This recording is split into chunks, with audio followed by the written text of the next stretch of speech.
स्वागत है आपका भीम न्यूज इंडिया, देश के सबसे प्रमुख और विश्वसनीय चैनल में। आप देख रहे हैं भीम न्यूज इंडिया। नमस्कार, मैं आपके साथ हूं। आइए जानते हैं आज की ताजा अपडेट्स। देश और दुनिया में क्या चल रहा है उसकी पूरी जानकारी लेकर हाजिर हैं। सबसे पहले बात करते हैं आज के मुख्य समाचार की।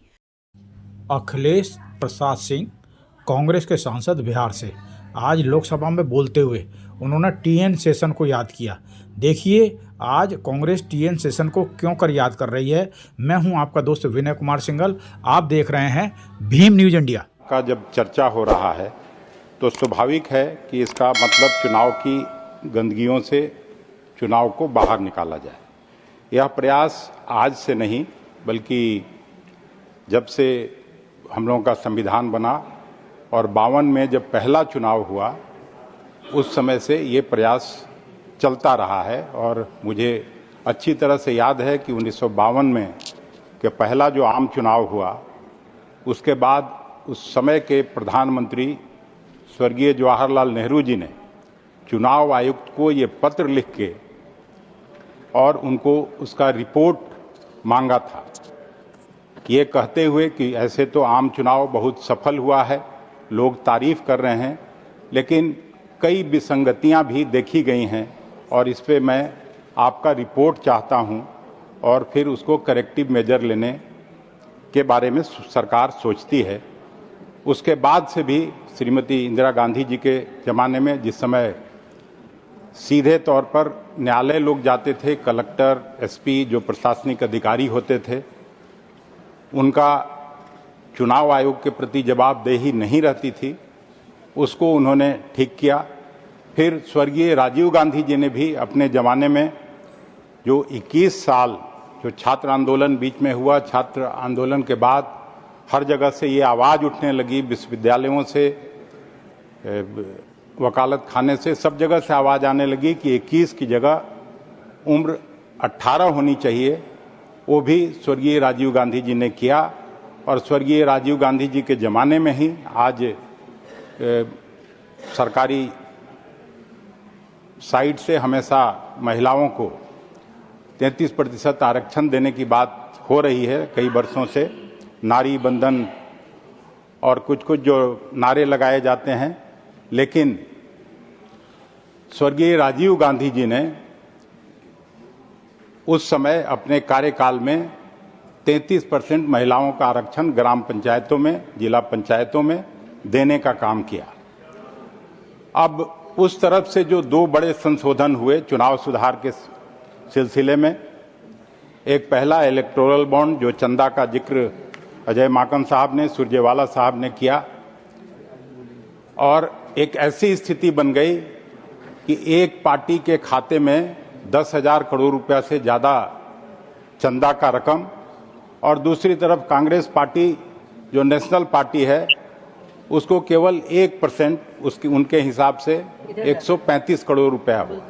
तो ये इस लेवल प्लेइंग फील्ड जो बनाने का संविधान का जो मकसद था बाबा साहब अम्बेडकर का, जवाहरलाल नेहरू जी का, उससे साफ ये हो गया कि एक तरफा चुनाव होना है।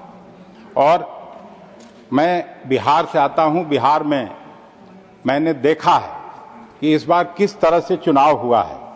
बिहार के चुनाव में जिस तरह से धन बल का जो नंगा नाच हुआ उसे हम सब ने देखा है। खुलेआम हिंसा की वारदात हुई, मैं उसके विस्तार में जाने की आवश्यकता नहीं समझता हूं, लेकिन धन आप दाएं हाथ से बांटिए, बाएं हाथ से बांटिए,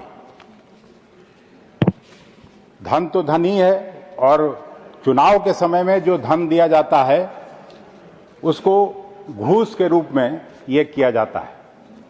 दूसरे राज्यों में जब इसी तरह के बड़े फैसले हुए चुनाव के समय में तो चुनाव आयोग ने उन पर रोक लगाई, लेकिन बिहार में 6 तारीख को और 11 नवंबर को जो चुनाव होना था, 9 नवंबर तक 10,000 लोगों के खाते में गए। और अब जो मैं सुन रहा हूं कि महिलाओं की जगह कुछ पुरुषों के खाते में भी गए, उसकी भी लड़ाई बिहार में शुरू हो गई और चुनाव आयोग मूक दर्शक होकर इसको देखता रहा।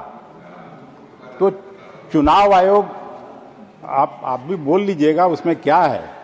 दो मेरे जो सहयोगी हैं उनका बिना बोले सहमति जता रहे हैं, हाँ तब तो ठीक है। तब वापस आने का हो सकता है। तो पहले जैसा पैसा बांटती है और पार्टी अंधाधुंध पैसा खर्चा करती है, न चुनाव आयोग उसको कोई देखने वाला है, न कोई सुनने वाला है।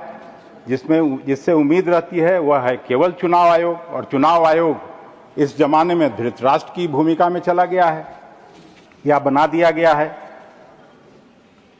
एक नैतिकता का भी सवाल है।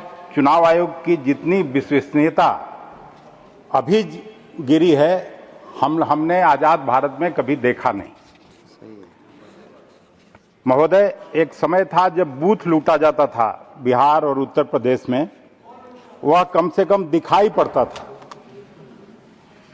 अब जिस तरह से इस जमाने में जिस तरह से साइंटिफिक रिगिंग हो रहा है, मैं तो बोलूंगा कि ये डे लाइट रॉबरी है। वोटर की राय को संसाधनों से बदला जा रहा है। मैं पूछना चाहता हूं, चुनाव आयोग किसके लिए अकाउंटेबल है? भारतीय जनता पार्टी के लिए, सत्ताधारी पार्टी के लिए, या संविधान के लिए? असली सुधार तो चुनाव आयोग को संविधान के प्रति अकाउंटेबल बनाना होगा। पर जो लोग उसकी ट्रोजन हॉर्स बने हुए हैं, वो क्या सुधारेंगे? महोदय, मैं आपको बता दूं, दुनिया का इतिहास देख लीजिए।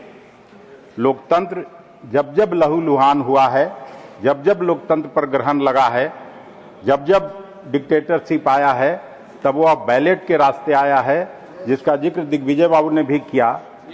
चाहे वो हिटलर का समय हो, ब्राजील या लैटिन अमेरिकी देशों का उदाहरण हमारे सामने है।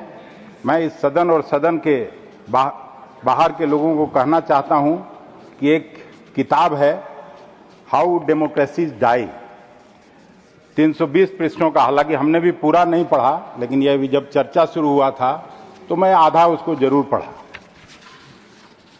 इस पुस्तक के लेखक हैं स्टीवन लेविंस्की और डैनियल जिब्ला। बहुत ही अच्छी किताब है, मैं पढ़ा हूं।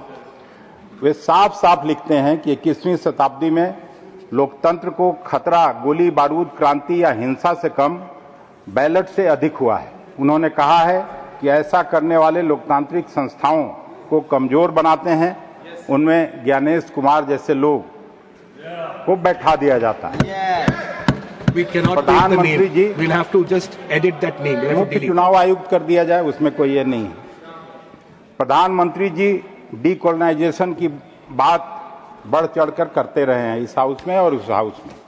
स्वागत योग्य है। पश्चिम के प्रभाव से मुक्ति तो ठीक है, पर पश्चिम की तरफ झांकना भी बंद नहीं करना चाहिए।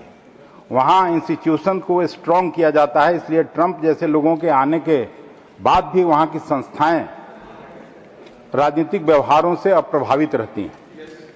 वैसी स्थिति में भी संस्थाएं ठीक से चल रही हैं, लोगों के वेलफेयर स्टेट के काम हो रहे हैं। पर आज आपने सभी संस्थाओं पर कब्जा कर लिया है। मुझे उससे भी कोई फर्क नहीं पड़ता है कि उसमें आरएसएस के लोग बैठे हैं, योग्य हैं अयोग्य हैं, लेकिन मुझे तो लगता है कि जिस तरह के अयोग्यों की फौज से आप अंध भक्ति से संस्थाओं को कुचल रहे हैं, देश फिर से टीएन सेशन, हम लोगों के जमाने में 1995 में टीएन सेशन को याद कर रहा है जब ये चुनाव हो रहा है। बिल्कुल।